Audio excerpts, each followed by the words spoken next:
We, the people of the United States, in order to form a more perfect union, establish justice, ensure domestic tranquility, provide for the common defense, promote the general welfare, secure the blessings and liberty to ourselves and our posterity, do ordain and establish this Constitution for the United States of America.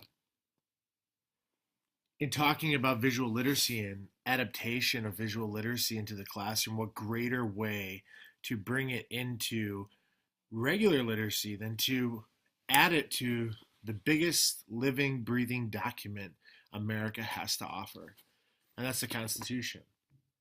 As technology integration increases and instructional techniques evolve, literacy is progressing to involve more than just printed text, as our founding fathers brought forth.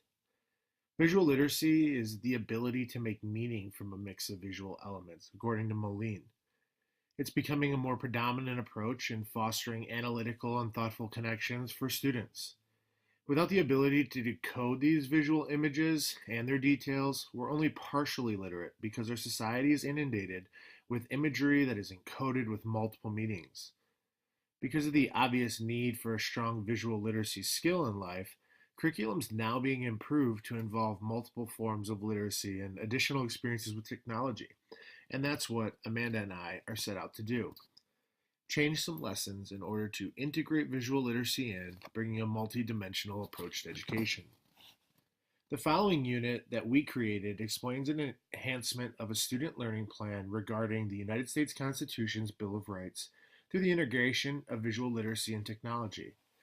This unit is intended for the use of middle or high school students who are taking American government, but it can easily be modified to the needs of multiple levels of learners, as well as other classes that integrate U.S. history. By enhancing this unit, our intention is to create a more involved and civically aware student while exposing them to the essentials of visual literacy and the power that images can carry. Now, currently, our students explore the first 10 amendments of the United States Constitution, arguably one of the most vital portions to American citizens, through the completion of a research project that allows them to share and present their ideas with the class. Students work in self-selected groups, and they're allowed to research one of the 10 amendments. Researching the amendment includes what the amendment is, why it was made, how it's still applicable in contemporary society, and then their research is assembled into Google Slides presentations. Now, presentations are shared with the class, and the audience takes notes, and once all presentations are completed, a quiz over the content is administered to monitor student learning.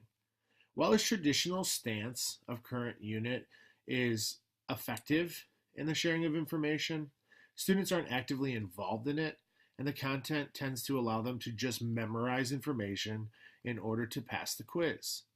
An enhanced version of our unit has been designed with visual and technological additions so we can boost student involvement and comprehension of the information, so we don't have the frustrated student in front of us that we see here who only worries about giving back the information memorized. Now, in order to increase awareness of content of our unit while encouraging visual literacy instruction, 2 of the 3 products of the enhanced unit will rely heavily on visual presentation. Visual representations organize the information in a manner intended to appeal to the viewer, according to Moline. These essential elements of graphic design include things like line, shape, texture, space, size, value, color, and format, which we saw in the fundamentals of graphic design text and applied in class through the activity 1. They're seen everywhere. However, we usually, and students especially, always take them for granted. By requiring visual representations of the information described throughout our paper, students won't only be learning about content, but they'll also be exploring key concepts of visual literacy and what makes an effective display. Technology will also be incorporated throughout the unit, and students' products can be created using digital tools, and the unit will result in a collaborative class video.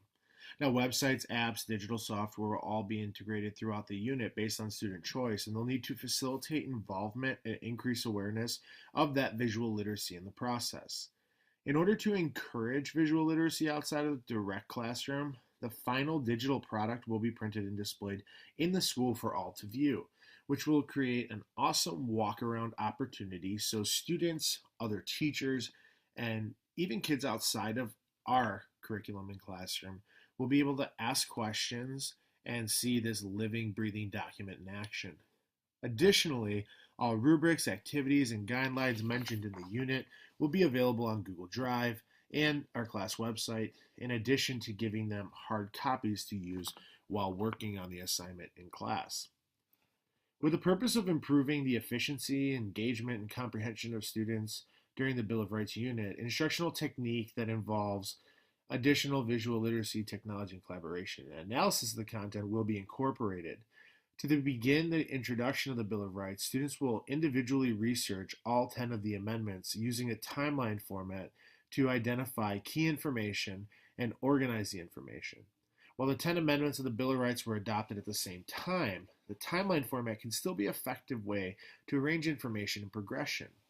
In addition to organizing events in chronological order, timelines can be used to organize events in a sequence to discover the information has meaningful connection. Students will use the Amendment Timeline Research Organizer and rubric, as seen as in our Appendix A, to assemble pertinent information and determine the relationship of each amendment.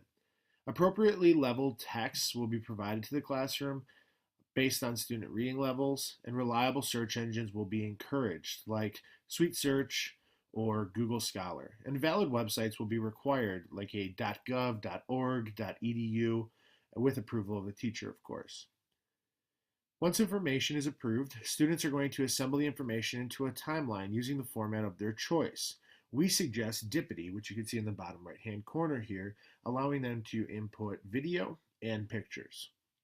Once the information is approved, they'll assemble this information into their timeline, and student completion of the timeline can be created by, and are not limited to, either a poster, a word processing document, or Dippity. A sample timeline is in our amendment timeline sample, and it will be provided to students as a model. Student progress and learning will be guided and assessed by the Student Timeline Research Organizer rubric. All timelines will be displayed in the classroom as an inspiration as further tasks go along in the unit. Following our timeline, small groups will be assigned to further analyze each amendment. These groups, determined by the instructor, will collaborate, discuss, and integrate new style into their learning. Once groups have been created, the timelines will be used to synthesize information regarding a specific amendment. Their visual representations will be compiled to make a marketing campaign for the Bill of Rights. Students are expected to choose an image and create a slogan that embodies the main idea of an amendment while also designing each visual in a manner that will express the importance of the amendment and create a lasting impression with the viewers. The group will use information presented by their peers and additional research if needed in order to determine a logo or photograph a slogan for the amendment. Students will then create their visual representation of the specific amendment using Google Drawings or another instructor-approved digital presentation technology according to the standards explained in our amendment advertisement information and rubric. A template will also be shared with students to guide the image creations. Instructors will provide an example advertisement. Amendment advertisement example is provided in the paper. And furthermore, each group will write an organized paragraph description explaining their choice of photo and slogan for the amendment.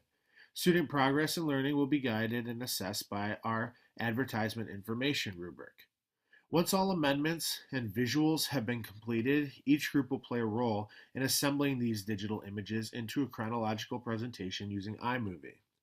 You see our example here for the First Amendment saying dissent is the highest form of patriotism, which came from Howard Zinn, is showing the Occupy Wall Street movement in the contemporary world as a way of showing our right to protest as well as free speech.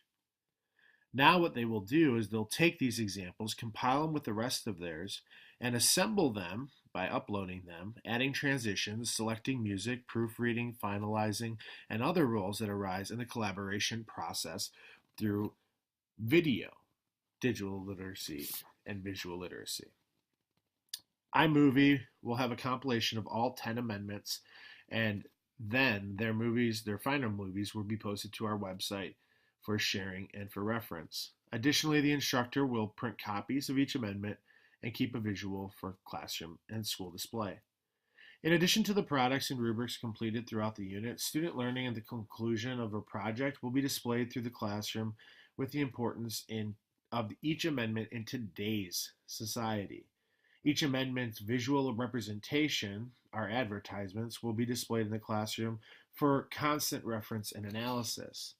Following our class discussion, students will individually analyze each advertisement according to the visual design elements as mentioned previously in our presentation. Students will explain which three amendments they feel are most relevant to today's society and throughout American history and why. They'll analyze and interpret what will be recorded on our amendment assessment document for instructor review. Instructors will be able to use this student analysis to determine student learning as well as the effectiveness of the unit to plan for future implementation.